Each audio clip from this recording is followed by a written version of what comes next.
If there was one thing you wish people knew, what would be that one thing? There's a bunch, but I think the one thing I would emphasize probably would be the importance of recognizing, in particular with medications, that medications by and large are chemicals. They're synthetic chemical compounds, and they're going to have chemical effects. So it's important to always keep that in mind. It doesn't mean drugs can't be used because they're chemicals, they're synthetic chemical compounds and going all over the body, but it means to try to be prudent about their use and know what you're putting in your body before you're doing it and make the right decision about it. Welcome to the show. Today we have Dr. Adam Urato, and I have been waiting for this conversation for a long time. We're talking about something that I'm super passionate about, women's health. And I am just so thankful that you made the trip out here to have this conversation. So welcome to the show. It's a pleasure to be here. I appreciate your having me. So, Doctor, you are a maternal-fetal medicine specialist. You went to Harvard College and Harvard Medical School. So I think you know a thing or two. I think that's safe to say.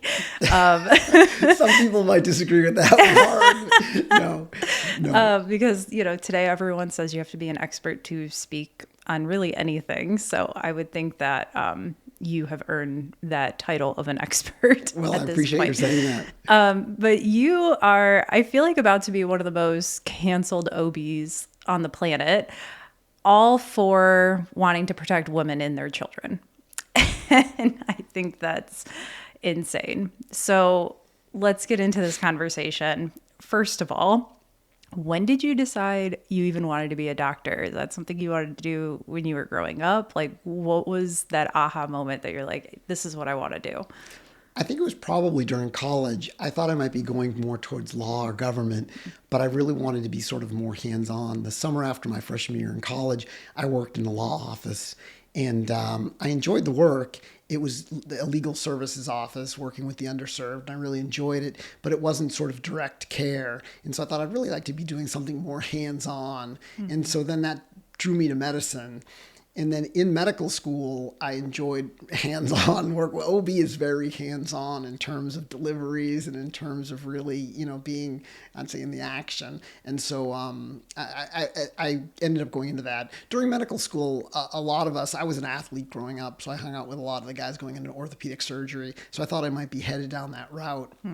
But when I did labor and delivery, when I did my obstetrics rotation, I really enjoyed, there's the miracle of childbirth and all of that, but there's also a fun and an action element to OB, which is just, there's a lot of adrenaline there, and it's a great field to be in. You like to run to the hospital at 3 a.m.? I would think if I'm hoarse, it's because I've been rooting for the Red Sox. I was thinking I was up late watching them. I was if there aren't very many things I'll wake up early for 3 a.m. other than to come out here and be on your podcast, but also to deliver a baby. Those are the enjoyable things to wake up at 3 a.m. for. That's awesome. So how long have you been practicing now? I became a doctor in 97, so coming up on 30 years. Should I age you? That's when I was born. Wow. Yeah, it's really, I had a birthday recently also. I'm really feeling it now, absolutely. And then I've been a maternal-fetal medicine specialist since 2005 in my hometown, so 20 years. What's the difference between that and just like an OB? So I am an OBGYN. I did the 4 years of residency after medical school, so I am an OBGYN. And then maternal-fetal medicine is 3 extra years of training. And it focuses just on obstetrics, just on pregnancy and childbirth. Oh, wow. That's incredible. I didn't know that. Fun fact. So you've been practicing a while. Have you seen differences with your patients from when you first started until now? Like, are there different complaints or anything? Like, are outcomes getting better? Like, what's the difference you see today from when you first started? Yeah, it's a really good question. My interest is in sort of interventions, medications, so I feel like we're seeing a lot more of that. In the United States right now, I'd say we're the most heavily medicated group of humans ever to walk the planet. I think we are. We're on the most, have the most number of pharmaceutical interventions. And that, if that's going on in the background society, that then trickles into pregnancy. Yeah. And so I feel like over the course of my career, I've seen a lot more use of medications during pregnancy. And I think that's influenced my interest in this area. I feel like there's more intervention in general in terms of the way we approach obstetrics. Obstetrics, in many cases, you can best just support the woman, but in terms of interventions, sometimes it's best to leave her alone and let her do her thing. And I think we've gotten away from that in a lot of areas in medicine and life.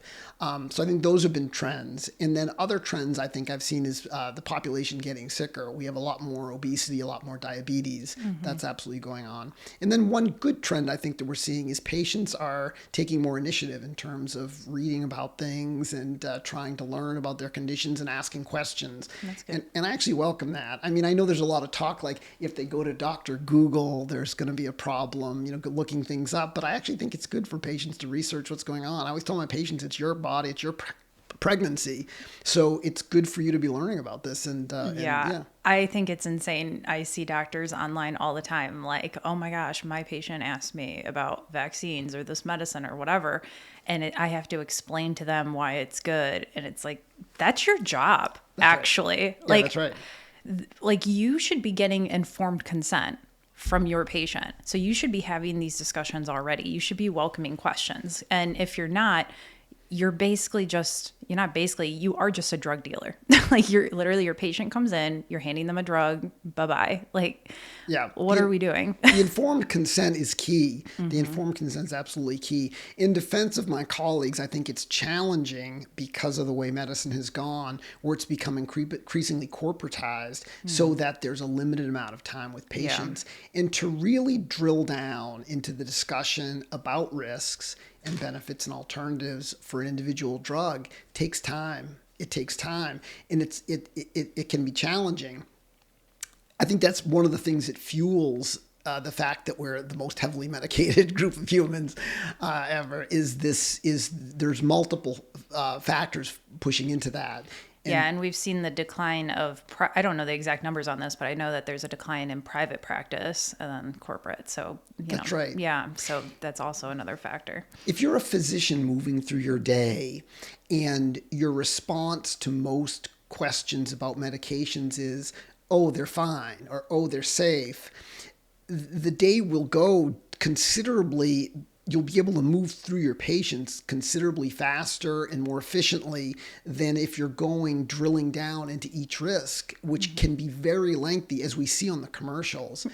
Yeah. And the reason for that is because, and this is a point I always try to make, is that the medications are chemicals. They're synthetic chemical compounds. They're not growing on trees. They're manufactured in chemical manufacturing facilities. And when they go into the body, they have multiple chemical effects. And so that can affect multiple organ systems. So those warnings we hear on the warning labels or on the commercials, that's there because that's actually what we see. You can see these multiple chemical effects in the body. But for a physician to try to get into that, and I'm not saying that my colleagues are blowing their patients off or trying not to take good care of their patients, but I'm saying that there's time limitations to that, to trying to go into actually to get the informed consent and to actually inform the patient. Yeah. And so some of the things that like I have talked about in the past that I have studied a lot of that is really scary, that is increasing a lot.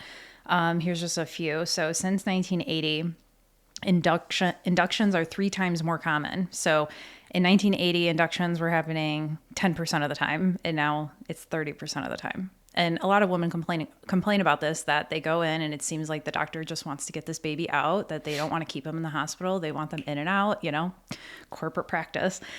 In 1996, C-sections were 21%. Now, about a third of all births are through C-section. In 1990, maternal mortality was 8 in every 100,000 births. And COVID, it jumped like crazy. But even if we take out that outlier, if we look at 2019, it was 20 out of 100,000 births. So over double since 1980. So it just seems like everything we're doing is wrong. Yeah, we are moving in the wrong direction on a Yeah. lot of health parameters and outcomes. I think that with the induction and that intervention in particular, I think it's a challenge. Patients ultimately should be making their decisions about what they want to do and how their pregnancy is being managed.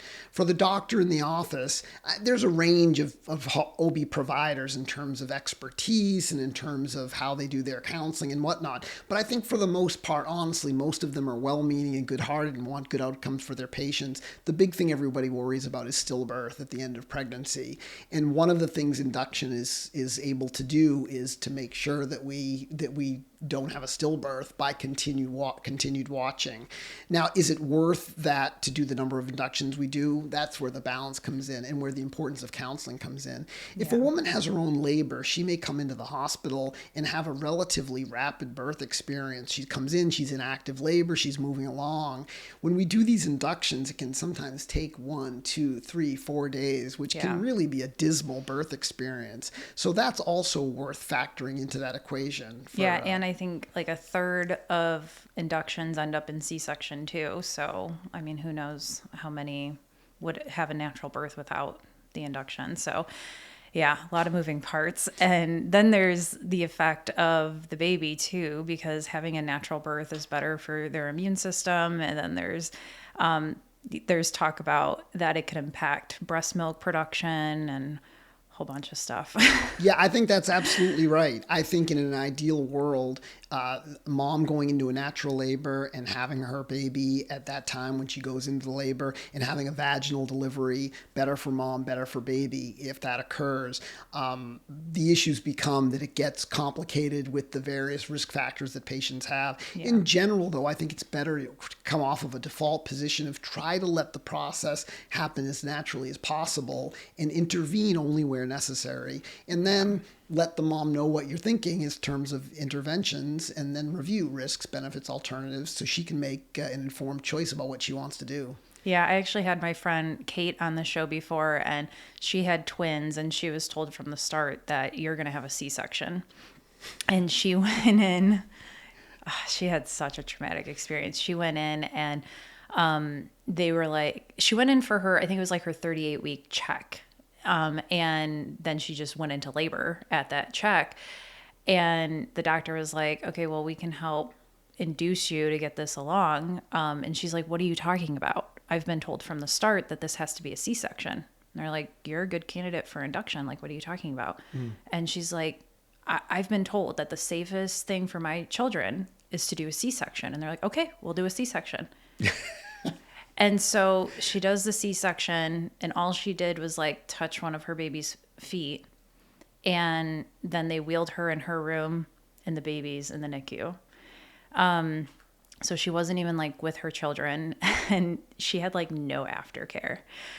And it's just insane to rip a woman open. And then it's just like, go take care of 2 children now. And, there's barely like a 6-week check-in, and it's like, how are you doing? She told them, not good. Okay. And that was it. Nothing. Yeah, twins, it's unfortunate to hear that. Twins can be challenging because it depends on the position that they're coming down in. Mm-hmm. And so many times they do end up with a C-section because either the first baby's not presenting head down or the second one isn't.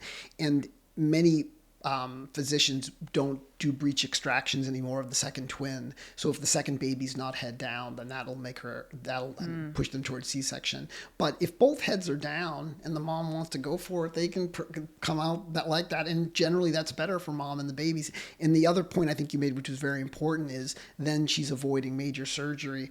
We've taken sort of a casual approach to C-section these days, which is like, oh, it's, you just kind of unzip the mom, get the babies out, zip her back up. But it's far from that. It's major surgery. There's a lot of dissection. There's a lot of tissue injury. And so it's definitely worth trying to lower those rates for sure. And what's crazy is, so my husband used to be a big boy and he has like extra skin on his stomach. So they were thinking about maybe a tummy tuck because it's so much loose skin. And they told him it's going to be like 6 months of recovery, at least 6 weeks off of work, all this stuff. And that's like very topical, but a woman is like, when she gets a C-section, that's all layers. And there's less care for a mom after a C-section than if you just go get a tummy tuck. Like it's wild.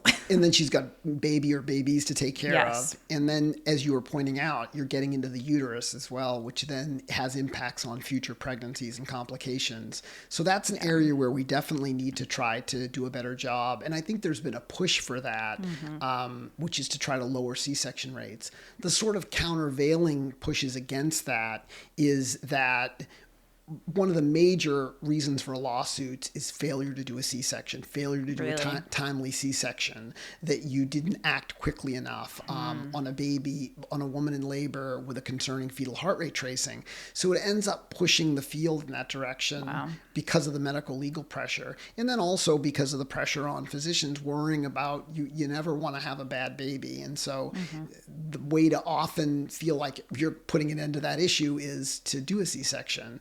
But it's definitely, I agree with you. It's an area where we need to lower the rates for sure. Yeah. And again, it just comes back to informed consent. Like if we just have the information and the patient can make the decision for themselves, then they'll feel more empowered. And I trust women to make the best decision for them and their baby. And we just need to give them the information to do that. So like my friend Kate, she got no information about a natural birth. It was only C-section. That's it. That was ingrained in her brain at that point when she went into delivery.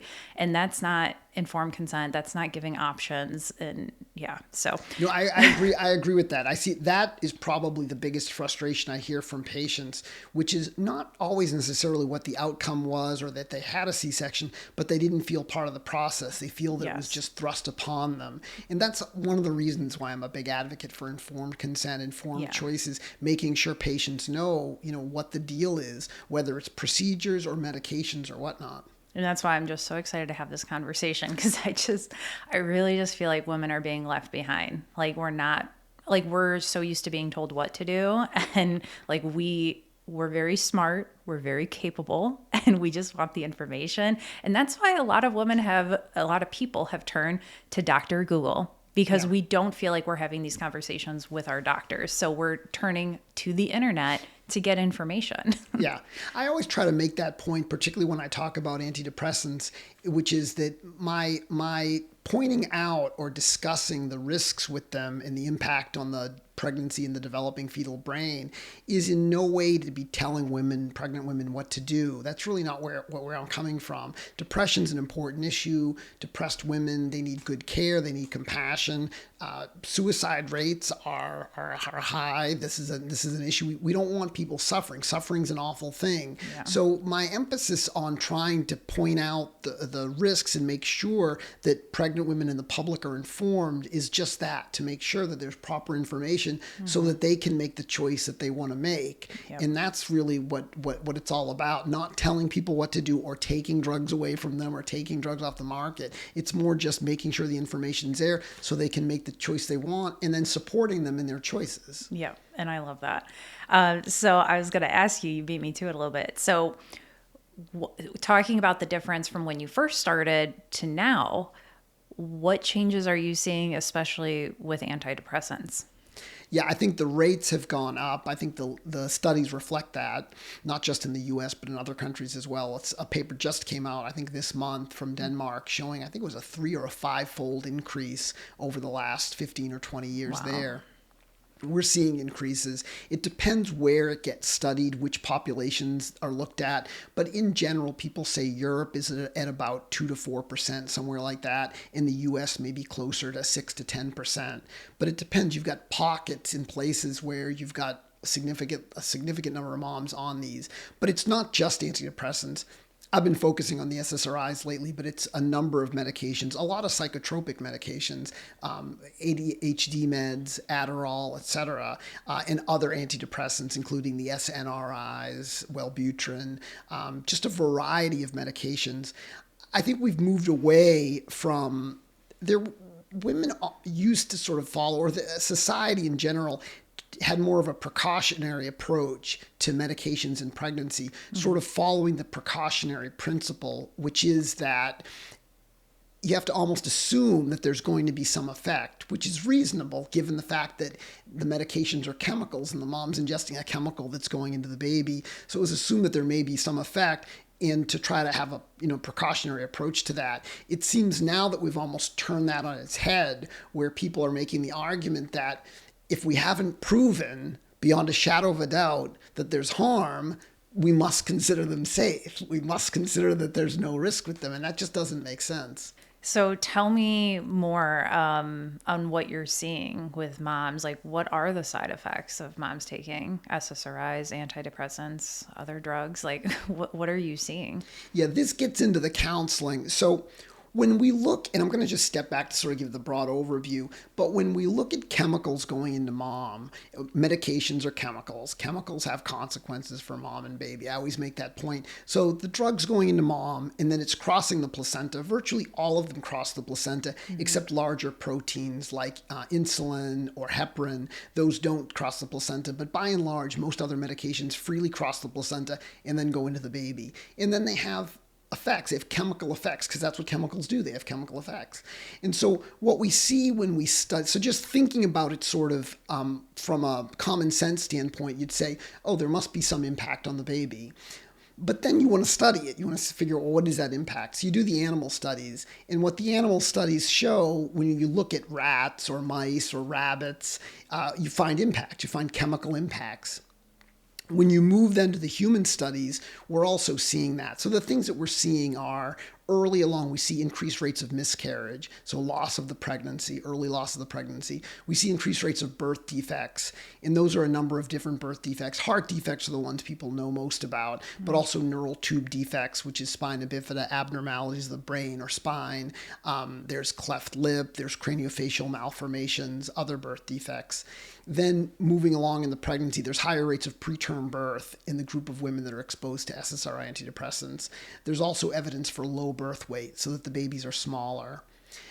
There's also evidence for a disease called preeclampsia. Preeclampsia is a condition, we think that it's a sort of mom's reaction to the placenta, and those rates are higher in women who have been on SSRIs. And then the other thing that really affects mom is postpartum hemorrhage. The SSRIs have profound chemical effects on the platelets. So the platelets have the same transporter protein to bring in serotonin into the platelet, just like we have in brain cells. And so they're used, the medications, the SSRIs, impact the brain that way by blocking serotonin reuptake, but that also occurs at the level of the platelet. So when we check a patient's platelets that's taking SSRIs, there's like a huge reduction in platelet serotonin. It's not just like cut in half. It's like a 14-fold reduction in one study. It's a huge reduction. And so the platelets are crucial for stopping people from bleeding. That's one of the main mechanisms to prevent hemorrhage. And so people think that the experts in this think that that's one of the reasons, one of the causes for increased rates of postpartum hemorrhage when moms are on SSRIs. And we've seen that it's maybe up to twofold or maybe higher than twofold. And there's one study showing increased rates of the need for postpartum transfusion. So those are in pregnancy, or in delivery. Then the last thing that we see, the big thing that I've been focusing on lately, which is the impact on the developing fetal brain. So we see this even through the pregnancy. So there are some research studies looking, for example, at ultrasound studies when the mom's taking SSRIs, and we see abnormal movements. The babies are moving abnormally. They have more jittery movements or more agitation, and the researchers think that's secondary to the direct chemical effect of the SSRIs. When these babies are born, they have much higher rates of something called newborn behavioral syndrome, or neonatal withdrawal syndrome, or poor neonatal adaptation. It's got a bunch of different names, but this is when the babies first come out. They tend to be more jittery, more agitated, difficulty feeding. They can have constant crying. They can have trouble. Is that like, what do they call it? Oh my gosh, I'm going to lose the word. Colic. Is that what, like a lot of moms talk about colic online, that their baby just cries, and there's like no rhyme or reason and there's no fix to it? I think people often use that term for gastrointestinal, a colicky baby, but I think it can be used for any baby that's having agitation and the constant crying. Wow. And that has been shown with the SSRIs. And then the big question that's emerging now is, what effects did it have on brain development? And then what are we seeing longer term? Yeah. In those studies, there are numerous studies out there. I mean, there's lots and lots of animal studies, lots and lots of human studies. And from my reading of the literature, we're seeing consistent signals for things like speech and language abnormalities, and then difficulties in social behavior, social interactions, increased rates of depression, increased rates of anxiety. And then there's increased rates of autism, and some studies have shown increased rates of ADHD. When we get into that discussion, though, it tends to lead to a lot of pushback. Studying autism and ADHD and other sort of neurodevelopmental disorders gets very inexact because the diagnosis is inexact. And there's this range now that we're talking about, as I know you've had guests on your show talk about this, with the discussion of like a nonverbal child can be who's doing repetitive activities all day, that's autism. And then you had people online saying, I graduated top of my class in college, I have autism. And so that's not the same condition. So when you try to study it, it becomes a challenge to study. Yeah, this has been... Every time someone talks about autism, especially this administration has been, researching it, and it just causes so many fights. I actually just made a post because anytime there's talk about autism, people love to flood the internet with, it's not something that needs to be cured. They're special. They need to be accepted. It's a gift. And I have never talked to a parent with a child that is profoundly autistic that has said that to me. Yeah. I have never. Yeah. They have said that if there was a cure, they would absolutely welcome it, and they want us to look for something. Yeah. They want treatment. I mean, why would you not want something better for your child? Yeah. Like, no one wants a disabled child. No parent is praying that their child is going to end up disabled. Yeah. So, we need to, exactly what you're talking about, we need to start separating.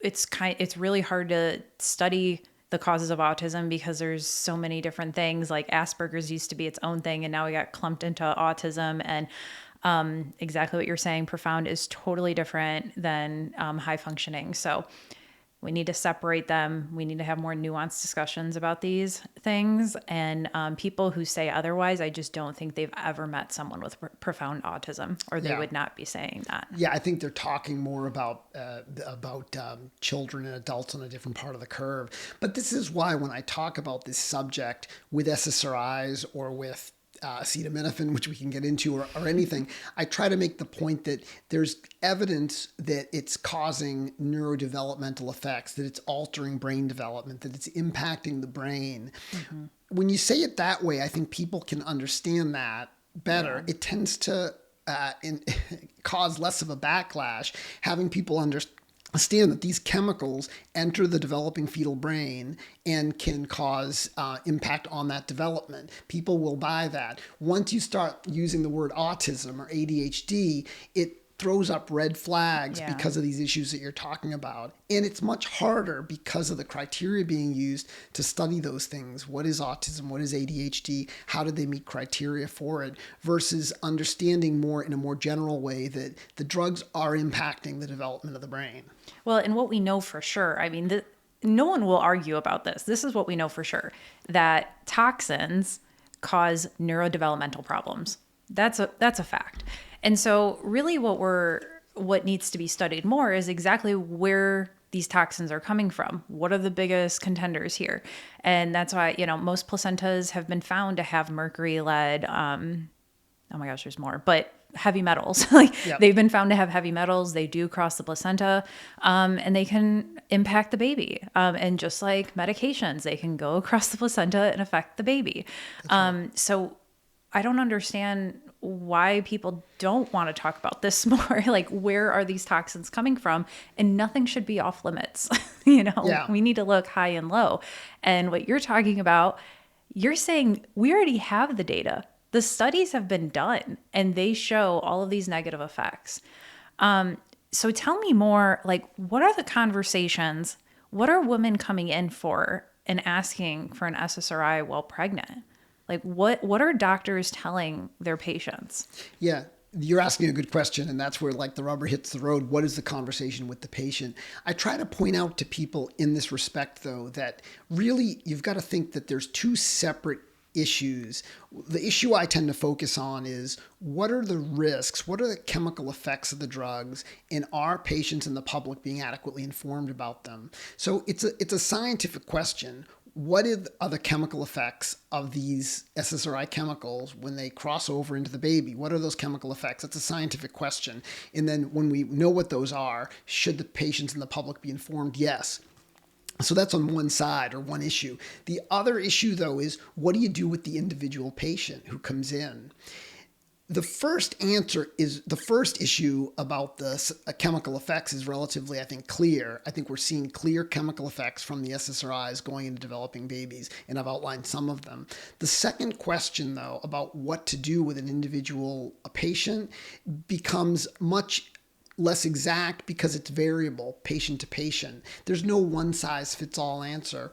And it really depends on where the patient's at and how she personally weighs the risks, the benefits to her, and the alternative therapies that are available. And that becomes very important then with the counseling. In my office, I tend to see patients preconceptionally, so before they've gotten pregnant, or early in pregnancy at 12 weeks for the first visit, or at 20 weeks for the fetal survey. When a woman comes into me at 20 weeks, for example, and she's been on the medication for 10 or 15 years, which that's often the case, usually they're set. I still do the counseling to make sure they're informed about the background on their medications. But I would say in that scenario, most of those women opt to continue or stay on their medications. It would probably be as much as 80 or 90%. Wow. And so what do you do in that scenario? I support my patients. I continue to give them really good care and work with them. There's no pill shaming or guilt tripping, none of that. It's supporting the patient. At the 12-week visit, there may be more that are looking to come off than that 80 or 90%, but many will still stay on. That's why it's so important, because a huge aspect of this whole discussion is the difficulty with stopping these medications. We now know that there's a big issue with withdrawal and with having symptoms, often very severe symptoms when patients try to come off of these. The brain has gotten so adjusted or used to the chemical going into it, and there have been a whole sort of a bunch of adjustments that have been made. It can be very difficult to come off. So really, where the message needs to be targeted is to women of childbearing age and the doctors that take care of them. When I see patients preconceptionally, I would say it's more like 50-50 in terms of who decides to stay on or who decides to come off. And so it's very much a different conversation. But that's really where the targeting needs to be, is during the preconceptional period for women of childbearing age. And in fact, when they're started on the medication is really where that conversation should take place. And I don't think, for the most part, that that's on people's radars. I mean, it may be some, and I'm not speaking for all doctors across the board, but I see patients regularly who have been on these drugs for 10 or 15 plus years. And so 10 or 15 years ago, when they were in college or just out of college or whatever, or in high school, it really wasn't on their radar, the whole issues of pregnancy and childbirth. Then they get started, they're on it, they can't come off, or they have great difficulty coming off. Now it becomes an issue with pregnancy and childbirth. And I just feel like everyone knows someone at this point, if not themselves, that are struggling, getting pregnant, have had a loss. It's just terrible. And to hear that really doctors are not warning their patients about this stuff, it's just really heartbreaking. I mean, I just feel like if a doctor told me, like, if I came in and I'm telling you, doctor, like, I'm really depressed, I don't know if I'm going to make it through. And you're like, well, there's this special pill that can help me. But if you told me, but it could cause the loss of your child, I'd be like, no way.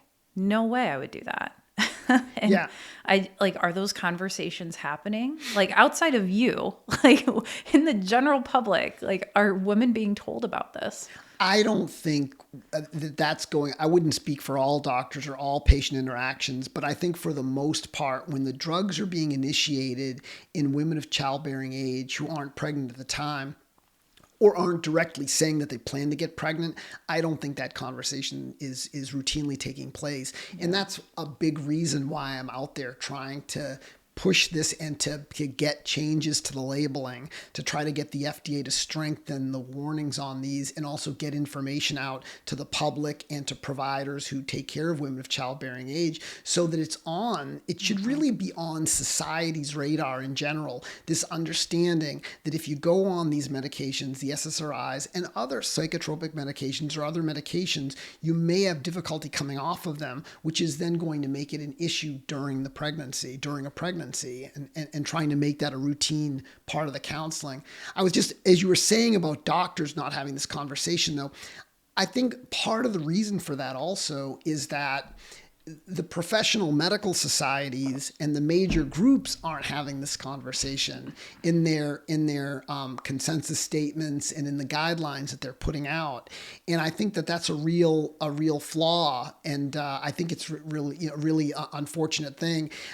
Our professional medical societies in the United States, maybe around the world, really are in large part influenced, maybe co-opted, maybe by pharma, by the pharmaceutical industry. I'll just say it, corrupted. Corrupted is a good term to use. They're corrupted. Their message and their goal, is being corrupted because they are beholden to some extent to the pharmaceutical industry. Because what was it? The Academy of Pediatrics. They came out like, we're not going to follow anything that RFK Jr. says. And then who are their biggest donors? Yeah. Pfizer, Merck. Yeah, we know. Yeah. This is a problem, a huge problem across the board. I always try to make this a point so that people understand, that your listeners should get this, is that in a well-functioning society, you should have patients in the public over here. You should have pharmaceutical companies over here, and their drug companies are trying to sell drugs to the public. But protecting the public is this really important layer of regulators like the FDA, the CDC, like the professional medical societies, researchers, the academic institutions, the media, physicians should all be working day and night on behalf of the public. Yeah. But in our society, we're really missing that layer, because that layer, we have those bodies, but for the most part, they're influenced by pharma, and in a sense, they're working for the pharmaceutical industry. They're being paid by the pharmaceutical industry. They're working for pharma to increase sales and profits. So the public essentially gets left without that advocacy layer. So patients and the public need to realize this. Like, we've got a societal failure to some extent in terms of the information that gets out to the public as well as regulations. It's been interesting, though, over the last 6-8 months that we're now seeing a push by the present administration to push back against that, to act or behave more in a way that is on behalf of the public, protecting the public, warning about drugs, warning about medications. And it's been very refreshing to see. And all of a sudden people, it's just insane, because I'm an independent, and for years I was like, our health is something that we can all agree on. Big Pharma's the enemy. Like, we want to be healthy. We want to stop being poisoned. And then we finally get an administration that's on board with that. And then now people are just shilling for Big Pharma, like that they're your friend all of a sudden, that they would never give you something that has these horrible side effects. Like, what are you talking about? Like they don't, the new thing is they don't make much money off this stuff. Like what? Especially the vaccines is so interesting, because Pfizer literally, I think it was double. I'll fact check myself when I edit the show, but I think it was double the profits during COVID because of the COVID vaccine. Yeah. And you're trying to say that they don't make money off vaccines? Yeah. Like, no, This has really surprised me. My colleagues many of my colleagues would say, and many people would say, like, "Oh, I don't trust the pharmaceutical industry because of their, very, bad track record." The pharmaceutical industry, the executives, they're trying to maximize sales and profits. That really is their aim. Legally, that's their aim. That's what they're supposed to be doing as the CEO or the executives of a publicly traded company, increase return to shareholders. Their commercials say things like, day and night, we're working to make the public healthier. But that is really not the main focus. Their main focus is to increase sales and profits. And so they often do that. And there's a long track record of that. Numerous things that many of the stories, like Vioxx, the Merck drug that was used for pain and ended up causing heart attacks. There's evidence that the researchers and that Merck knew from their own data that they were dangerous for causing heart attacks, and that the data was hidden when the publications came out. You don't say. They would never do that. There's the OxyContin controversy and problem. So there's all of these examples. I mean, when you start getting into the books there's been books and books written on this, the corruption of the pharmaceutical industry. And so many of my colleagues and much of the public will recognize that. But something's happened, recently where when there's pushback against them now, as you were saying, you've got this knee-jerk, arguing against that and almost arguing on behalf now of the pharmaceutical industry for more use, for less information, for less warning, which is a real oddity and a real disservice to the public, because the public needs proper information and warnings about the chemicals that they're ingesting. Yeah. I'm actually going to take a second too, because I went through old newspapers to see around the time that it came out that smoking causes lung cancer. Yeah. Because I wanted to see what the talk at the time was. Yeah. And here, let me go through some real quick. Hold on, let me find it. There's a news article, the New York Times, the Tobacco Institute cited important new studies that cigarette smoking is probably not associated with coronary heart disease, and that their products are safe. That's great. Then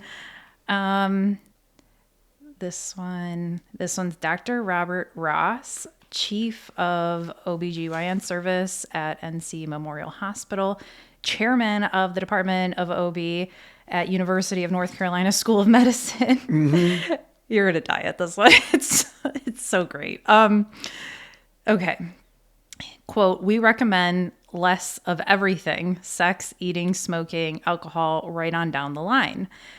But then he says, in most instances, our advice regarding smoking is related to the daily cigarette consumption. If the patient smokes a pack, we would advise her to limit herself to half a pack. Think about that. That's great. Where did you find that? Oh, there's newspapers.com, and you can search through all this stuff. Oh, so I typed in smoking, and I went through the time period of 1960s to find all this stuff. So I have a ton of quotes from doctors saying, no, it's fine. This one even said that women should reduce their exposure to the sun during pregnancy. I'm like, oh, okay. It's fascinating. So would it be safe to say that doctors get it wrong? The track record, in medicine and science are a lot of things that we've gotten wrong over time. That's absolutely true, especially with medications and other exposures. I mean, the thalidomide example that was being used, fortunately, that was caught relatively quickly on the scale of years rather than decades, but it was caught quickly because it caused such a characteristic birth defect, phocomelia, which is the shortening of the limbs. So it became obvious and it was picked up on. But when you don't get an obvious effect like that, these things can be used for decades and not picked up. DES is the one people point to often in OBGYN. That was used from 1938 until 1971. So over decades, where women were being told that this was a safe pill to take and that it would lead to improved pregnancy outcomes. And then it was only because it caused a very very odd cancer in young adult women, clear cell adenocarcinoma, that it was picked up and realized that no, this is problematic. So we've seen this again and again. Actually, the arc of history bends towards showing medications are causing more harm than we thought. That's what happens again and again.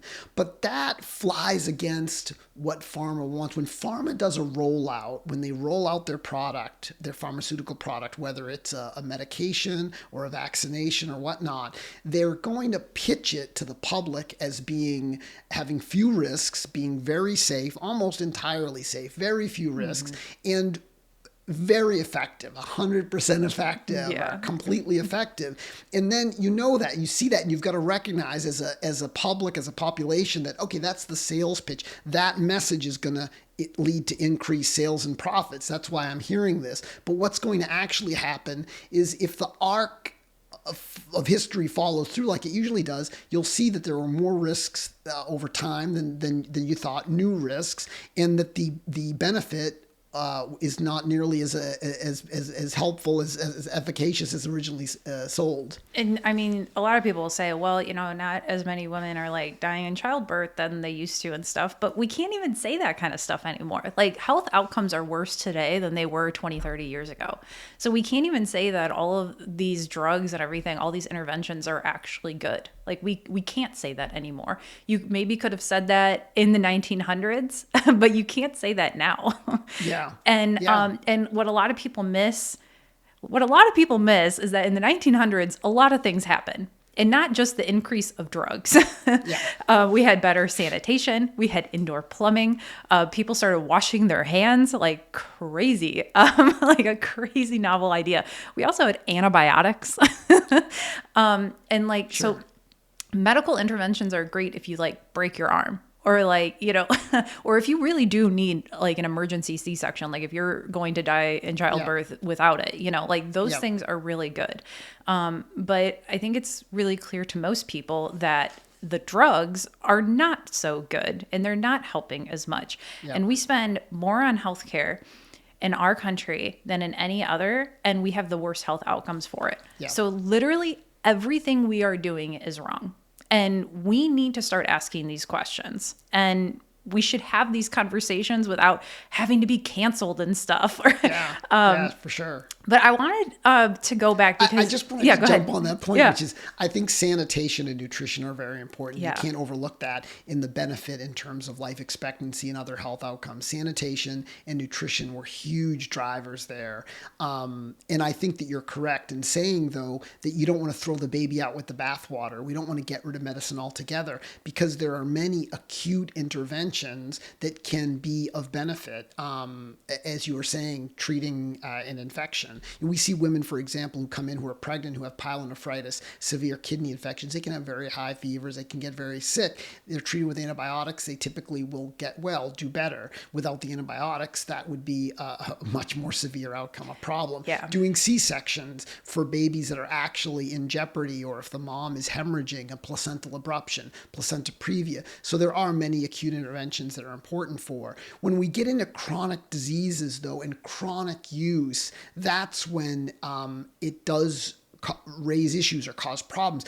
If you step back and you say, is your public going to be healthier if you've got most of your women of childbearing age and your children on synthetic chemical compounds, and often a number of them through their childhood or for women through their childbearing years? You could just step back of that and say, probably not. That's probably not the best way to a healthy society, is having most or all or lots of your young women of childbearing age on ingesting or being injected with numerous synthetic chemical compounds. It's just like a no-brainer, essentially. Well, and do you know what the first medicine that ever was taken long-term was? Birth control. The first medicine that you're supposed to take it, it's perfectly fine to take it for years. And I'm thankful because a lot of women are waking up to it. And I haven't been on birth control for like 4 years. And, a lot of women are told, you're just not going to have a baby while you're on it. then you can just get pregnant right after, you're fine. But that's not always the case. And there are some severe side effects with birth control. And kind of like what you're talking about, why it's not found all the time is because sometimes the side effects you don't find till years later, and it's hard to make that connection when you did it years before. So now a lot of women are realizing that, oh, maybe that birth control actually made me infertile long term and not just while I was on it. I think if a woman is taking anything chronically or even not, even acutely, she wants to be aware of what it is. So it's a synthetic chemical compound, where it comes from. It comes out of a chemical manufacturing facility. And then what is it doing to me? And to really drill into what it's doing. And because the human body is so complex, we have to really exercise some humility that we don't know. A lot of these drugs that people take, hormones and whatnot, chronically, it's causing numerous effects. And so we have to be aware. And that is also an argument to try to limit the amount of medications that you're on, limit the amount of chemical exposure. That's just a prudent approach that like everybody can agree with. And you mentioned this earlier, the point of like, whatever your politics are, I try not to make this ever a political issue because I'm not arguing from a political standpoint. Like, whatever your politics are, the idea of properly informing patients, pregnant women, and the public, it's a good idea. Yeah. The idea of trying to reduce chemical exposure to synthetic chemical compounds where you can is a good idea. Now, when it's needed, that's when you get into the whole issue about balancing risks, benefits, alternatives, patient choice, information, etc. But overall, it's better to try to reduce those things, whatever side of the aisle you're on, whatever your politics are. Yeah. I mean, and I just think about too, and maybe this is harsh, I'm a lot more blunt than you are, which is good. But like, I mean, women are taking SSRIs because they're having a hard time during pregnancy. And I get it. I understand, because back in the day, we had community. We had a village, and now women don't have that. Yeah. I mean, just families are being destroyed over politics and whatever else, you know? And a lot of people just don't even know who their neighbors are anymore. Like, you used to have a village and now you don't. And I get it. And so you might take that antidepressant to fix or to help in the moment.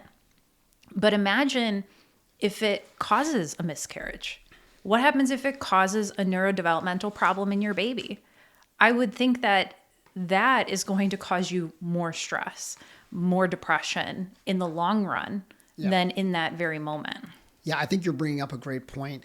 We hear a lot of this argument that these are, with the SSRI topic in particular, and even also with the Tylenol, that it's like kind of like a mom versus baby argument, which one you're favoring. But it's really, that's a false dichotomy, because if you look, for example, at the SSRIs also have an impact on mom herself. So postpartum hemorrhage is a maternal issue, and it's a major issue.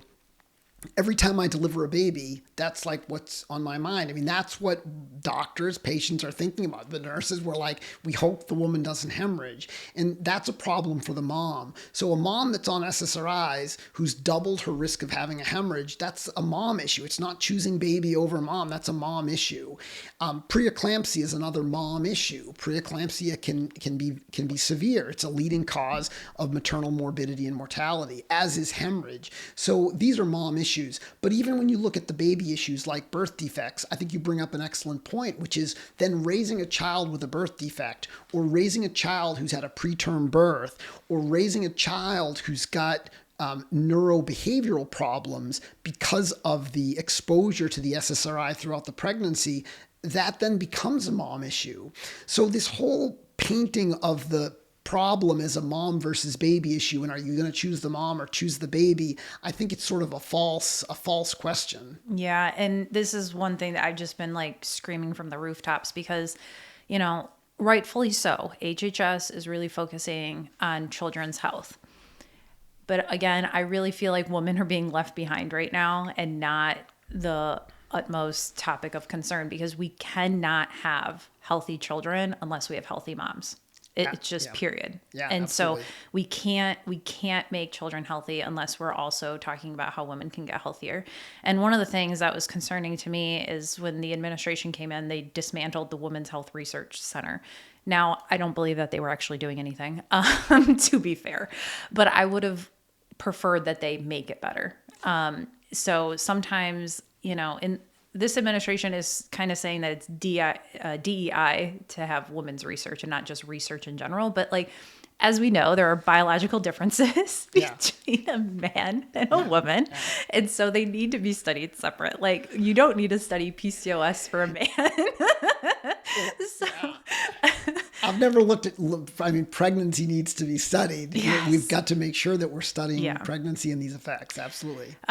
So anyway, that was my tangent, but I wanted to add something else to what you had said, though, about not having villages, etc. One of the downsides of focusing so much on using medications. So I want to first say, like, whatever my patients decide to do, that's their choice, as long as they've been informed about the risks of the drugs, the benefits for them, the alternatives, etc. Then they make their decision. They should be supported. But from a societal standpoint, one of the downsides of approaching mental health and a lot of the mental suffering that's out there with a drug approach is that we are losing focus, or may not be paying attention at all, to the factors that are making patients depressed like this. And you're starting to touch on some of them. I mean, what I see in my office from talking to patients is relationship issues, work issues, financial issues. Those are really big things. And then lack of community, and the way our society, the direction that it's moving in.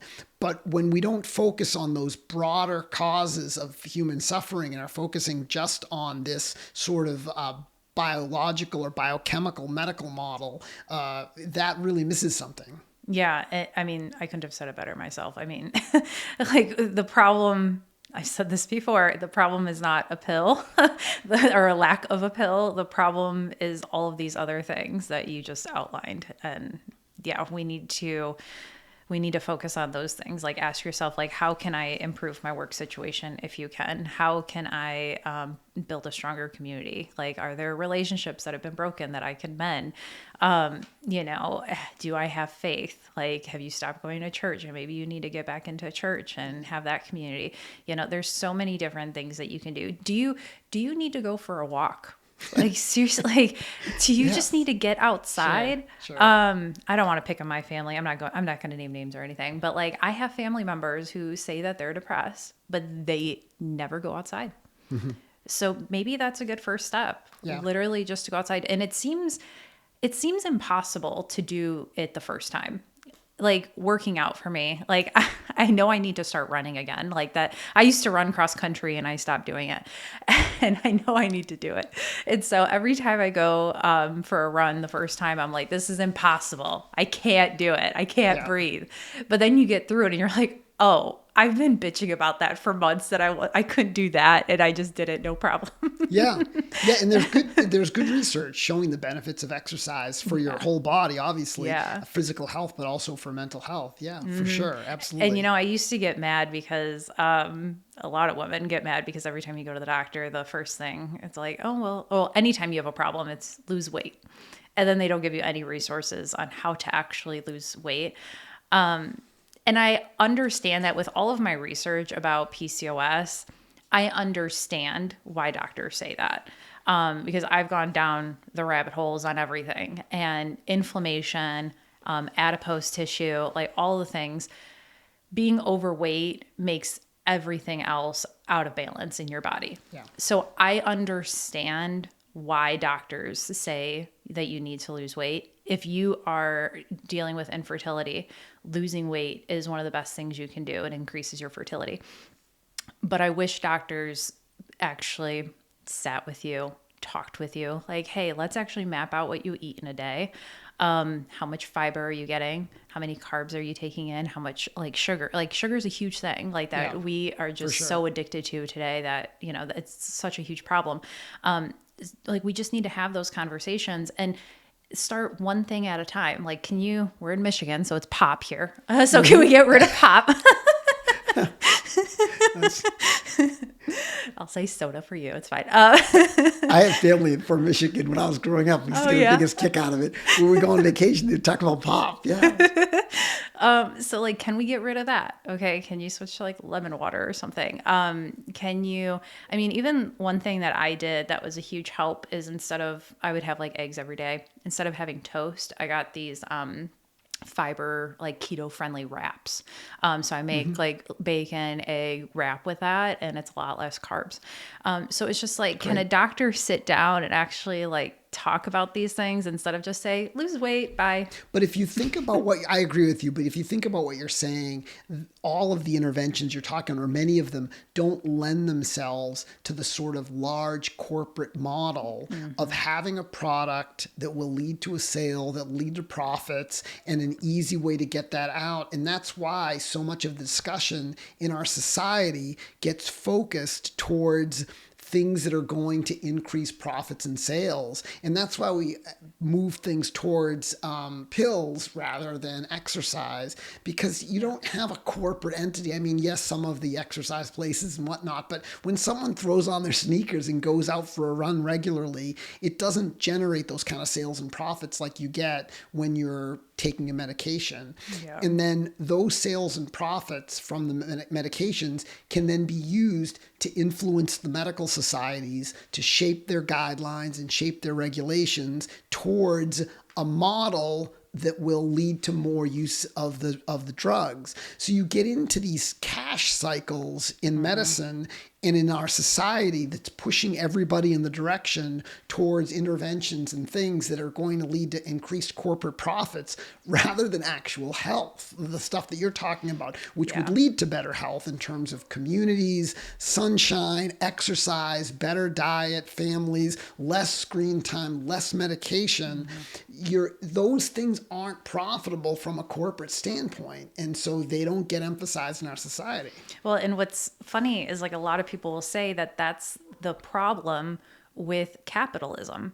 But I argue that we actually don't have like a true free market right now. We do not have capitalism because the voices like you, you're censored a lot. Like, I'm sure. I had Dr. Yosef on the show and his videos were just taken off TikTok completely. That's not a true free market. If you are censoring opposing views, that's not capitalism. Capitalism is survival of the fittest. So the best businesses survive, the bad ones, they fail. And consumers' education, they decide who wins, who fails. So if consumers are not allowed or not being educated, then they don't truly have a decision on what business is better than another. Because if they had all the information, they wouldn't pick Big Pharma over sunshine and walking and community and like all the things. Yeah, I think you're raising a good point. I'm not an economist, but I absolutely agree with you. I mean, if you just look at our economy in terms of monopoly domination, which isn't really true competition, it's really not true a competitive system. Everyone says, well, capitalism is survival of the fittest and competition, but monopoly power and control of all of the various sectors runs against that for sure. And you see that in medicine with increasing corporatization in medicine, where the individual doctor who may be very talented and maybe could outcompete a corporate group, but he or she won't be able to, because the referral patterns and whatnot will prevent that from happening. And so that becomes a huge problem with corporatization. Yeah. And the media. So I wanted to touch on this because you said media earlier. This is also a big thing because the media should be helping with this free market dialogue. But who owns the media? Big Pharma. Yeah. That's how they survive. All of their commercials are all Big Pharma, like 90% of them. Yeah. And so you don't even have a true media. Like, how are we getting this information out? Podcasts like mine, Right. So thankfully this true media is like more up and coming, but this is so crucial, though. What you're saying right now is so crucial for patients and the public to understand. So if you see a segment on CNN about something, and then they finish that segment, and then they cut away to a drug commercial, the drug company is paying their salaries, so they're essentially now that's that middle layer I was talking about. As part of that middle layer that really should be working on behalf of the public and protecting them from pharma and too much profit seeking and medications that don't work and whatnot. As part of that middle layer is the media, but so much of the media is controlled by the pharmaceutical industry. And just as you're saying, the public needs to be aware of that. So if you're hearing things like, oh, I heard in another report on CNN that X, Y, or Z is the greatest drug ever and whatnot, you've got to really be careful, because that's coming from a group, a reporter that's being paid by the drug industry. I mean, I don't want to get too controversial because I know we're not making you political, but obviously I am. But I mean, we can see this anytime there's a case of measles. The media goes absolutely ballistic. Like, everyone and their mom has to know that there was a case of measles found. But they don't tell you that there's been thousands, hundreds of thousands of cases all around the world, millions of cases around the world. But then we have, like, I think 1,000 this entire year, and people freak out. Yeah. But where is the outrage over what I talked about earlier? That we're doing 3 times more inductions, that we have now a third of births are C-sections, that maternal mortality has doubled. Like, where is that outrage? Yeah, I think the primary problem in our society is that if it's not profitable, it doesn't get talked about. That's what we end up hearing in mass media. That's what ends up getting pushed, are things that are going to lead to increased corporate profits. Yeah, and it's really unfortunate. But one thing I really am curious about, because, I mean, you went through just some of the studies, some of the information of, like, the effects of SSRIs while a woman is pregnant. I am just so curious. Are there placebo-controlled trials for these SSRIs? Like, what studies are being done before they actually get licensed and doctors start prescribing it all over the country? Yeah, for the non-pregnant population, there are randomized placebo-controlled trials. They typically are short, though, in duration, like 6 to 8 weeks. And when experts have looked at that, and Joanna Moncrief talks about this, Joseph Whitner talks about this, when they've looked at this, it looks like there's just a very minimal benefit, if any, from those trials, summing those trials together. I believe it's like 2 or 3 points on the 52-point Hamilton scale. So it looks like a minimal difference. And some people think even that might be due to an active placebo. There are no randomized controlled trials in pregnancy, so we have no information from what's considered a gold standard trial. That actually gets used against trying to make an argument that the drugs have risks, because the SSRI advocates will often say that, well, there's no randomized controlled trial. Maybe all of the harms that we're seeing from the SSRIs are due to the underlying depression rather than the SSRI itself, whereas you could tease that out better in a randomized controlled trial. But it doesn't exist. We don't have it. In the SSRI group from those trials, what we're seeing is that the SSRI group has worsened outcomes again and again. This is an important point I want to make, which is that when we look at the studies, and now the SSRIs in pregnancy have been studied since roughly 1987 when Prozac was launched. So we've got decades of studies.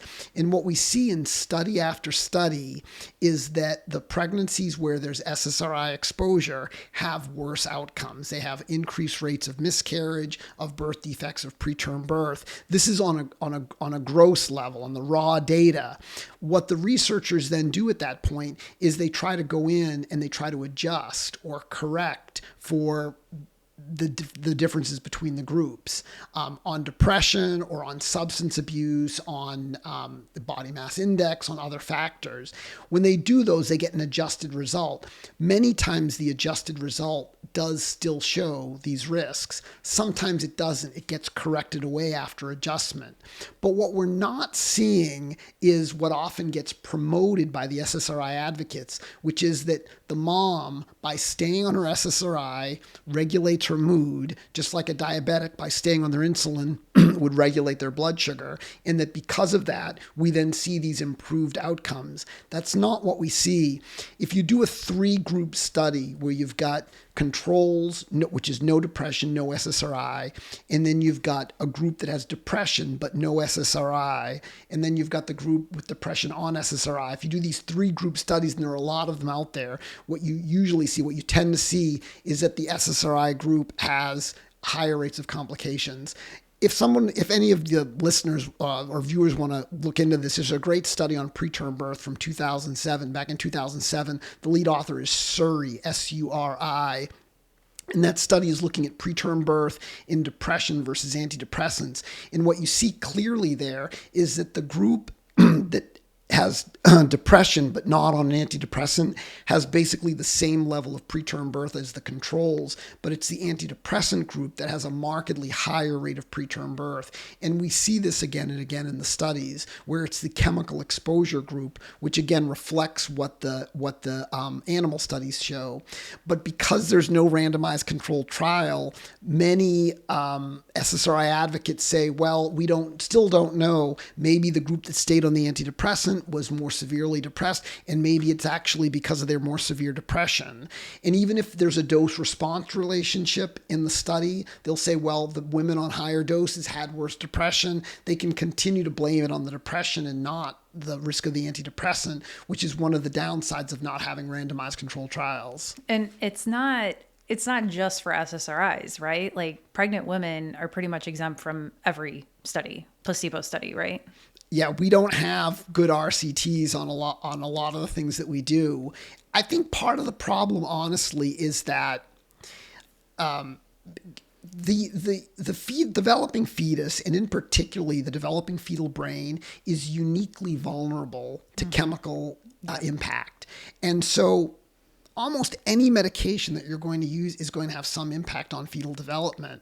So it's hard to find drugs that we're going to be able to give that are not going to have impact. So it just becomes a matter of weighing or balancing it. But trying to do a randomized controlled trial in that setting, it's challenging ethically. If patients need a drug, then they need a drug. If patients don't need a drug, then they shouldn't be taking it because of this known chemical exposure, chemical impact.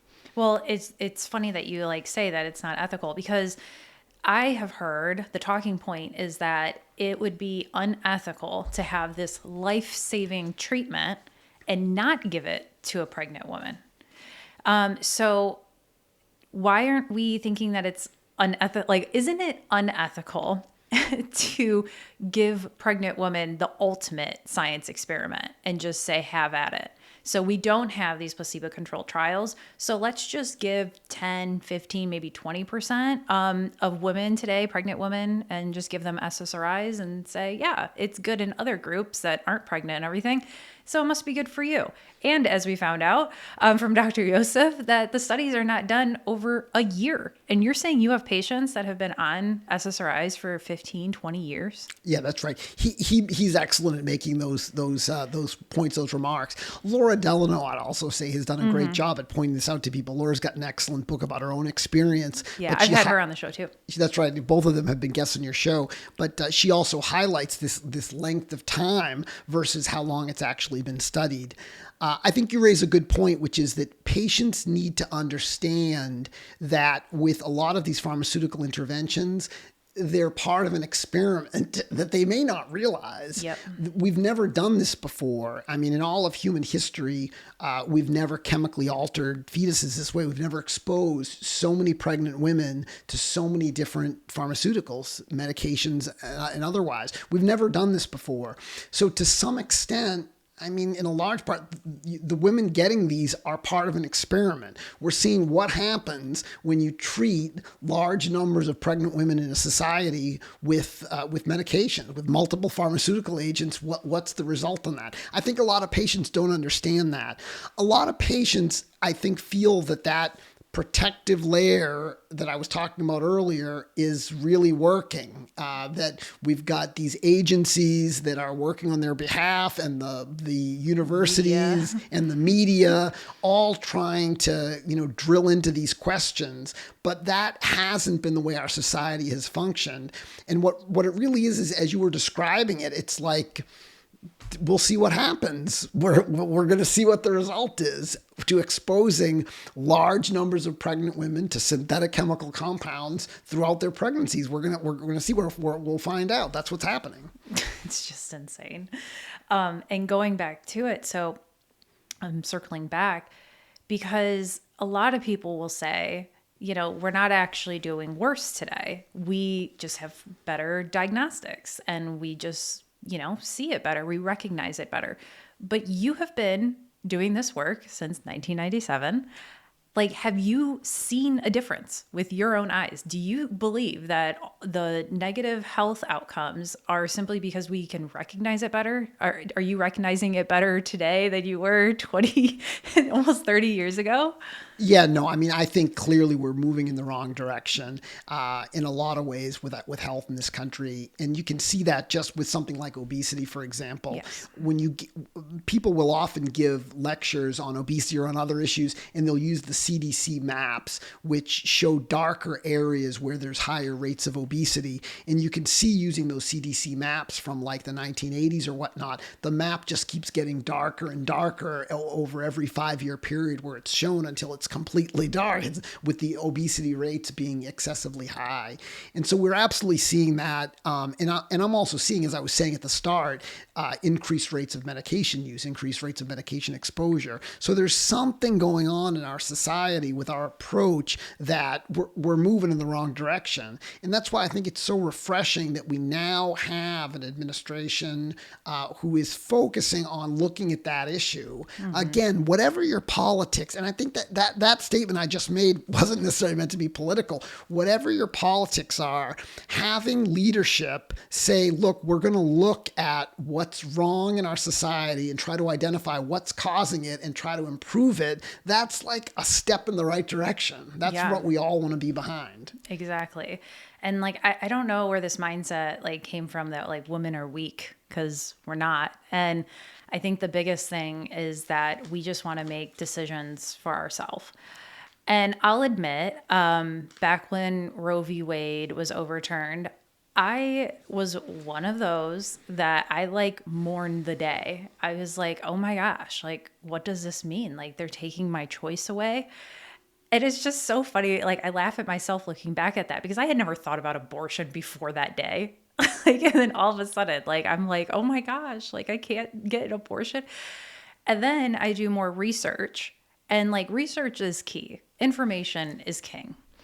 And I do more research, find out that actually back in the day, even Joe Biden was against the original Roe v. Wade. And then he changed his mind when it was politically convenient. And you learn about the history on why things were. And then it was actually a split Supreme Court decision at first. It was very controversial. It wasn't clear cut. And then now we're in Michigan. You can get your abortion anytime. Yeah. Yeah. It's interesting you point this out because someone just put this up with the CNN's coverage of acetaminophen. How their most recent coverage on that has been that, oh my God, acetaminophen is completely safe in pregnancy. There's no risks to it, and that there shouldn't be any commentary. And then they went back through prior CNN headlines in the earlier years that was casting questions about the effects of this. So I agree with you about the importance of research, going back and looking at this stuff, like, where is this coming from? Why are we hearing about this? I also just wanted to touch on, you were talking about how women aren't weak. And I agree with you. The pregnant women I take care of, they're like intelligent, they're strong women. And this notion, and we heard this a lot through COVID, that they're just victims of misinformation. They're just victims of misinformation is really insulting, I think, to my patients. Like the pregnant women I take care of aren't just victims of misinformation. When they have concerns about vaccines in pregnancy, or when they have concerns about medications in pregnancy, they're voicing legitimate concerns. Pregnant women have been concerned about pregnancy exposures probably since the beginning of time. Mm-hmm. And so now when they say that, they're being, accused of being weak or being victims of misinformation. It's really unfair to them. Well, I don't think there's anything stronger than a mother's love. And so when Big Pharma and all of their hands in the media and everything is saying, okay, you're depressed. Well, the best thing for your child is to get on an SSRI. If that's the talk, then she's going to get on it, thinking that it's the best thing that she can do for her child. But if she's told the truth, Tylenol. If she's told, yes, you might be in pain, you might feel discomfort, all of that, but taking that Tylenol could actually harm your child, a mother would do anything to protect her child. And she will get off of it and she will experience that pain instead of take that pill 9 times out of 10. So we need to just start believing in women more. I think you're exactly right about, and also pharma is trying to use this now to its advantage to sell by trying to encourage almost a fear of the condition. The pharmaceutical industry has a problem. If you think of yourself as a pharmaceutical industry executive, you want to sell your drug to as many women, as many people as possible. And certainly with the SSRI antidepressants and with other psychotropic agents, women of childbearing age are a key demographic, or a key group that you really want to be selling to. But there's a problem for that pharmaceutical industry executive, and that's pregnancy, because pregnancy creates in that woman's mind a possibility of stopping the drug once with a pregnancy, twice, 3 times, 4 times if she's having kids, and possibly not starting it in the first place. So what they want to do is when they do the corporate rollout, they want to roll it out as being safe and being safe in pregnancy. I'm sure from a medical, legal, or from a litigation standpoint, they probably don't want that because it's going to lead to problems. There's going to be litigation with issues that arise from pregnancy use, but they don't want women stopping taking their drugs. So it becomes an important part of the rollout for these drugs is that it's safe in pregnancy. But over time, when we learn new things, then they've got to try to adjust. But that's, I think, one of the reasons that they do that. And then the other way that they sell is, as you were saying, is to say, look, if you're not taking these and you've got low mood, that represents a danger to the baby, almost fear-mongering in the other direction. The truth is that nobody wants pregnant women suffering with depression. I mean, human suffering is not something that you want. When we do the studies on it, looking at the effects of depression, a lot of them are like low to moderate quality. And a lot of them, if they do show risks associated with mood, it's somewhat minimal. There are studies that do show some obstetrical risks, increased rates of some pregnancy complications. But as I said, they tend to be lower quality studies, and they tend to not show a real significant difference. But mood in and of itself, as I was saying, you don't want the pregnant woman suffering. But this notion that's been rolled out that the depression is harming you and the baby, and that it makes it more likely for you to have, for example, a preterm birth, therefore will treat you with the drug, the SSRI, and improve your pregnancy outcome, that's simply not supported by the research evidence. And this is where doctors need to do their job and educate their patients. Shouldn't just be talking heads of Big Pharma. And nowadays it's so scary because influencers can be paid and not have to disclose if they are being paid to push propaganda. So you only have to disclose if you are being paid to push a product. So if you're not selling a product, Big Pharma is I'm going to say that they are paying off influencers to push these narratives. Like, how dare they go after Tylenol now? Like, let me tell you why this is ridiculous. And then you see it enough and you think, oh, everyone's talking about this. Like, HHS must be wrong. The science must be wrong. Yeah. So it's hard. It's hard to know who you can trust. And we should be able to trust our doctors, but we also need to be critical too. But what I really want to hit home is that women will make the right decision most of the time. Like, I want to say all times, but I'm going to say 9 out of 10 times. Women will make the right decision. What we do not want is we do not want to be told what to do. And that's where I think Roe v. Wade was such a problem, because it felt like we were being told that, okay, if you get pregnant, you have to carry this child, even if you were on birth control, even if it was through a horrible situation, you have to do this. We don't want to be told what to do. We don't want to be told you have to take it, the SSRI, or you don't. You have to take Tylenol or you shouldn't. We want to be told, okay, here are the risks and benefits. Now you make the decision for yourself. Yep. And we will make the right decision. And doctors need to trust that their patients will make that right decision. Yeah, I agree. I think I try to be very careful when I present this information, that what it's about is trying to inform patients and the public so that women can make the right decision for themselves, and then that they should be supported in the decision that they make on whether it's SSRIs or whether it's Tylenol in pregnancy, giving them the information and then letting them decide. I think that's absolutely essential. And I agree with you. It's been spun. We had an FDA meeting back in July, on July 21st, and I saw some of the subsequent media coverage. It seemed to be spun in the direction of that the SSRIs are going to be taken away or taken off the market, or they're going to be specifically taken away from pregnant women. But that was never, certainly not my intention. And I don't think anyone's on the panel or the FDA's. That wasn't the purpose. But I agree with you that that kind of thing will cause a backlash. And I think that's why corporate media was rolling that out there, was to create this pushback, like, oh, they're going to take these things away. But for me, my focus is just what you were saying, which is to provide information, inform patients, inform the public, and then they'll make the right decision. They'll make the right decision for themselves, and then they should make that decision and be supported in it. And that's all you're advocating for. So recently you just had a petition, citizen petition, submitted to the FDA to put a warning label on SSRIs. If you want to talk more about that, I basically summarized it. But again, you're not advocating to take them away. You're just advocating for information.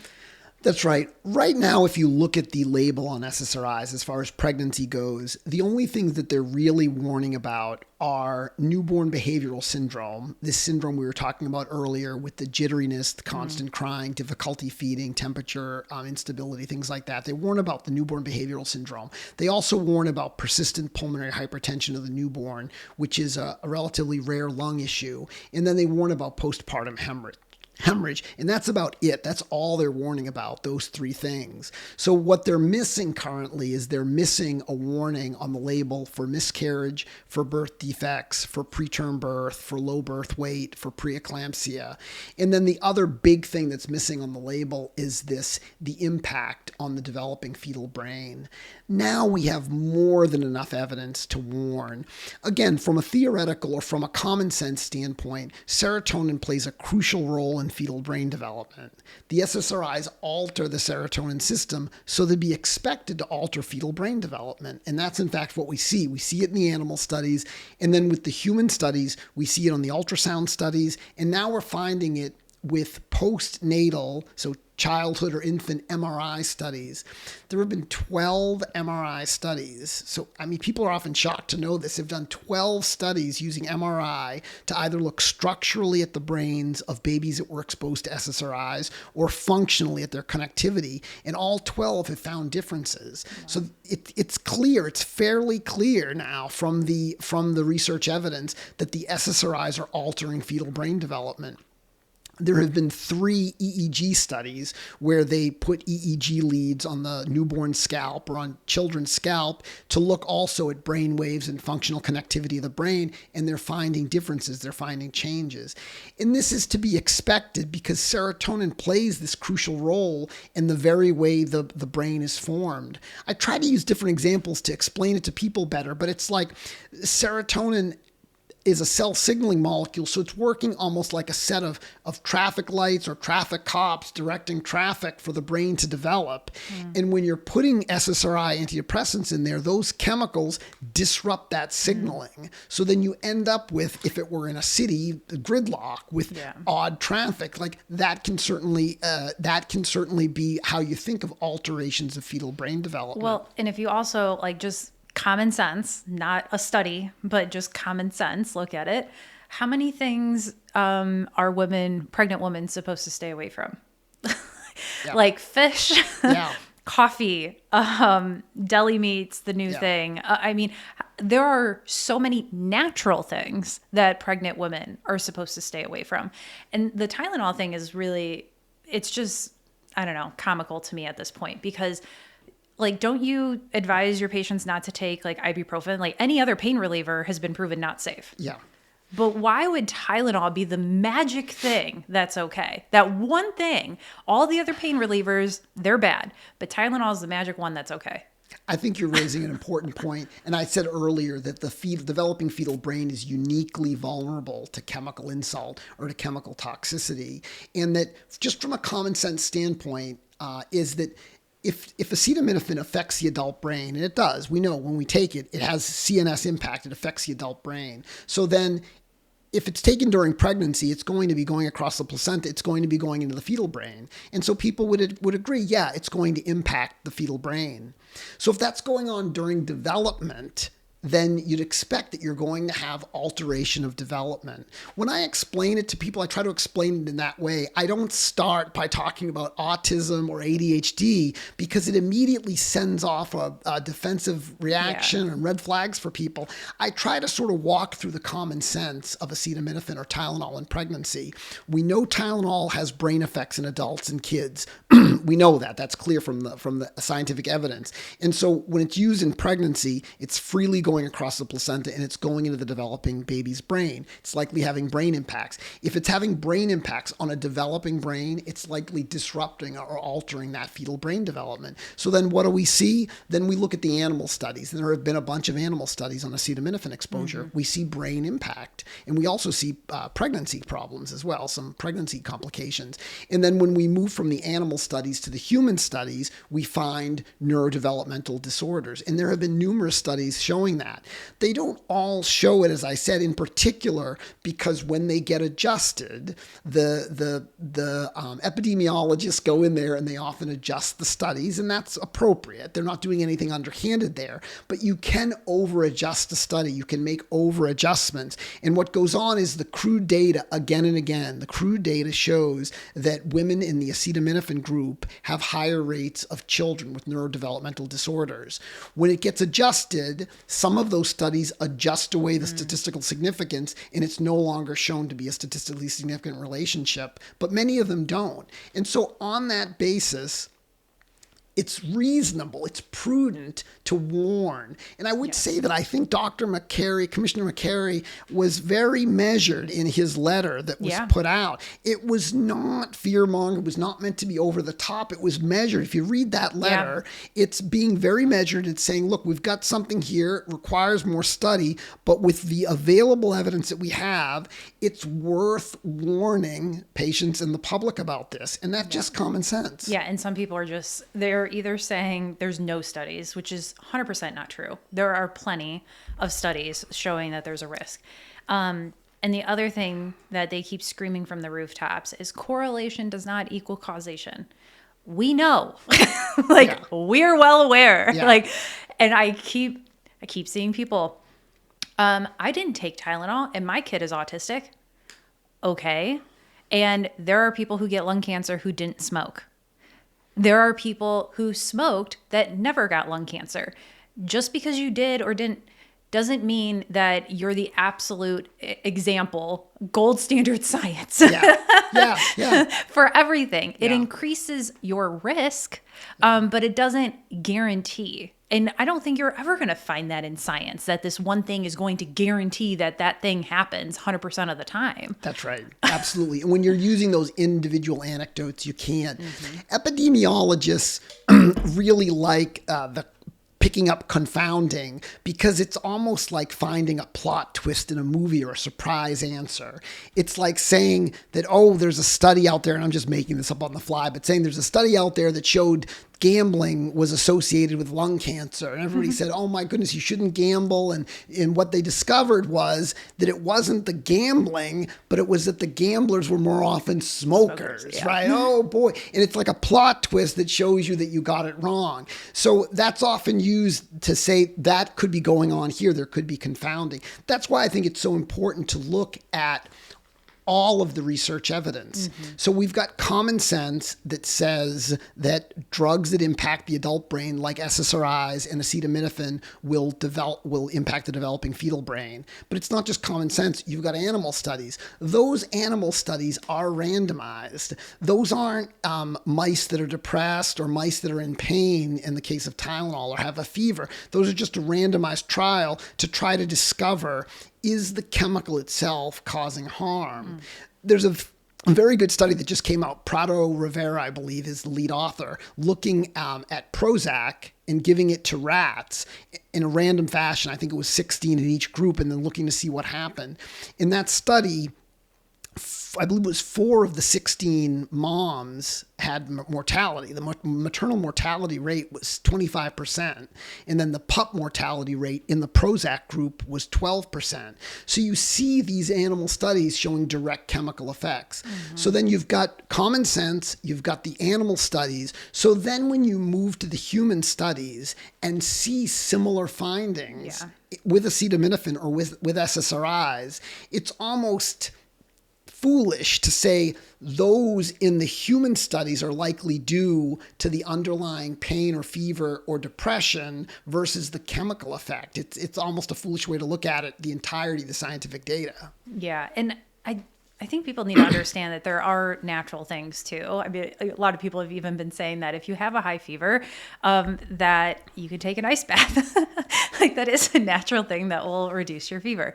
But even again, the administration is saying like, if it really is a problem, just take the lowest dose. Like no one is advocating for anything extreme here. You're advocating for more information.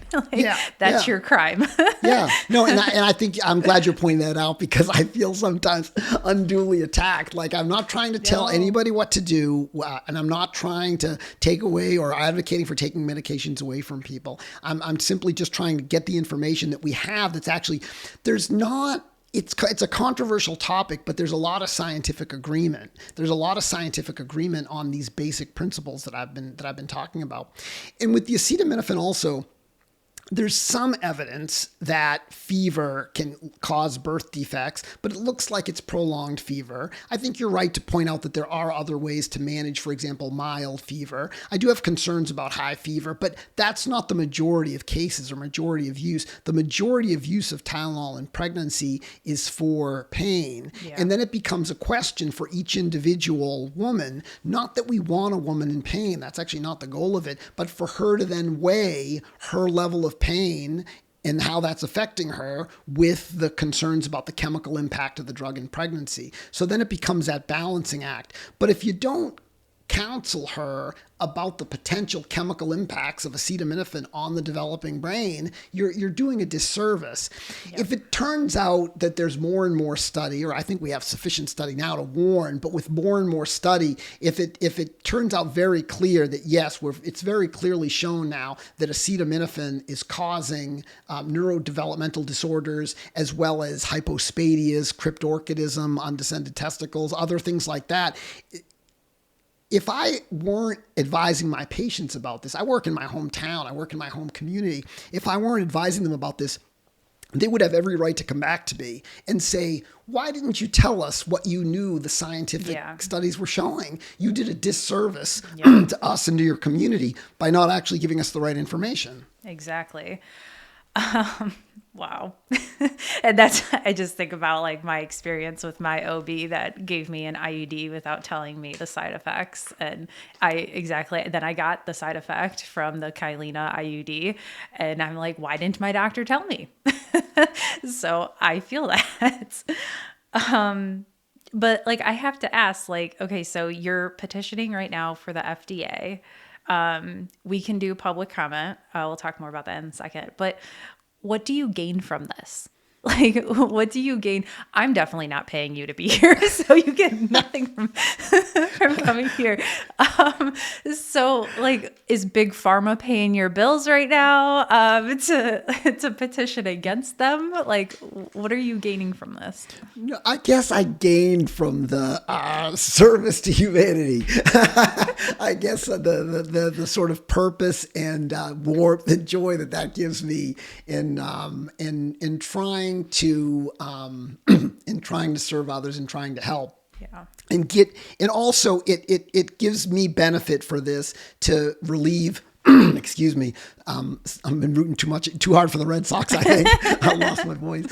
It gives me a way of managing my own frustration with a lot of the information that I see getting out. Yeah. In the media and also by the professional medical organizations. It's very frustrating for me to see what I think amounts basically to a sales pitch about these drugs, in particular SSRIs, where women really, I feel like aren't getting the right information. It creates a lot of frustration for me. So This has been my way of dealing with that, is to try to channel that into something helpful and channel it into change. Yeah. I did want to add with that we're asking for a boxed warning, which is the highest warning.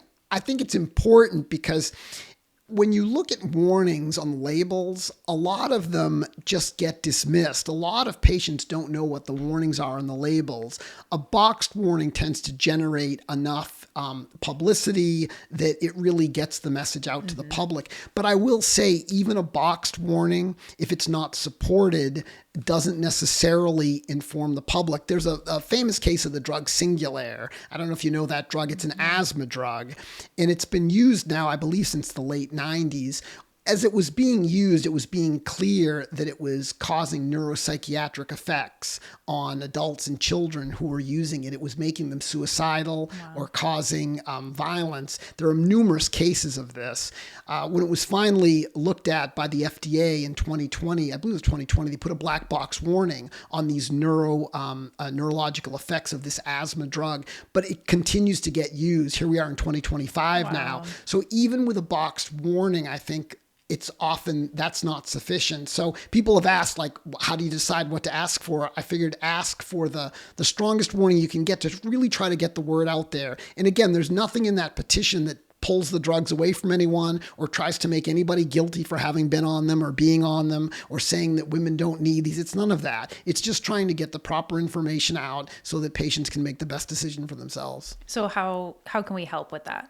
You can help by adding a public comment. That is, I'm on Twitter at Adam Urato 1. Don't forget the number 1. At Adam Urato 1. And if you go on that, I tweeted about that recently. I'll probably bump that up to my pinned tweet. And I'll put it in the notes too. Great. Just so people know that they can, I've got the two areas to link on. One is to link on to the petition itself. And then the other one is to link on putting a comment in. And that comment can be anything about a personal experience with counseling about this or whatnot, your own personal experience, or support of the petition in some other way. I'm going to go on there and just say, I talked to Dr. Urato. Listen to him. Thanks a lot. Well, I like to ask everyone, if there was one thing you wish people knew, what would be that one thing? I think the one thing that I would emphasize, there's a bunch, but I think the one thing I would emphasize probably would be the importance of recognizing, in particular with medications, that medications by and large are chemicals. They're synthetic chemical compounds, and they're going to have chemical effects, and they're going to have widespread chemical effects in the body. For example, the asthma drug I was just talking about wasn't just going to the lungs, it was going to the brain and having these neurologic or neurobehavioral effects. So it's important to always keep that in mind. It doesn't mean drugs can't be used because they're chemicals, they're synthetic chemical compounds and going all over the body, but it means to try to be prudent about their use and really dig in, as you've used an example several times, really investigate the information, know what you're putting in your body before you're doing it, and make the right decision about it. Perfect. Well, you already said your ex. Where else can people find you? That's the main way Perfect. main way. My sons are encouraging me in these other platforms. But right now I'm just on X. X is great. It's the only place that we could really talk about controversial stuff like this, which this should not be controversial, but just trying to help women and their children. We'll see this in like the next decade. I think people will come around, especially like when it becomes not a political issue. If that ever happens, that'll be nice. Is there any other thoughts you have? No, I agree. When you look, and you and I were talking earlier about smoking, how for a while smoking was being defended as possibly the studies were wrong and that it's not that harmful. When you look at the trajectory, the arc of history, it tends to show that these exposures over time are actually more harmful. These chemical exposures are more harmful than we thought. And so I think this conversation may look very different even 5 years from now, certainly 10, 20, et cetera. Yeah. I think it's a good point. Yeah, I think God made everything good. And I think when humans came in and started fucking shit up in their little science labs, it really put us on a bad path. So I'm hopeful that we're going to turn this ship around soon. Absolutely. Stay positive. We're going to turn this ship around. Thanks to podcasts like this. I think it does make a difference. Yes. Getting the word out. I think so. Well, I really appreciate you traveling here and coming on the show. This was awesome. It's been a real pleasure. Thanks a lot. Okay, I'll see you guys all next time.